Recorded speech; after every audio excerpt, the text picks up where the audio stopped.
May mga bulong-bulungan tungkol sa mga pagpatay na hindi kailanman naresolba. At ngayong gabi, wala siyang kasabay sa daan. Habang binabaybay niya ang madilim na kalsada, biglang may tatlong lalaking lumabas mula sa eskinita. May dalang patalim ang isa, holdaper. Sa isang iglap, bumalik sa isip niya ang mga balitang naririnig niya noon. Mga motoristang hinarang, ninakawan, at natagpo ang patay kinabukasan. May mga tsismis pa nga na ang ilan daw sa mga umaatake roon ay hindi lang holdaper. May mga kulto raw. May mga nawawalang katawan.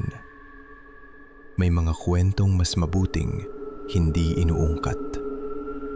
Nanikip ang dibdib niya. Kinabahan siya.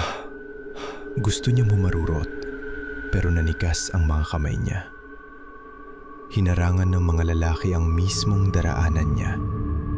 Walang lusot, walang takas. Sa gitna ng panik, bago pa man siya tuluyang mawalan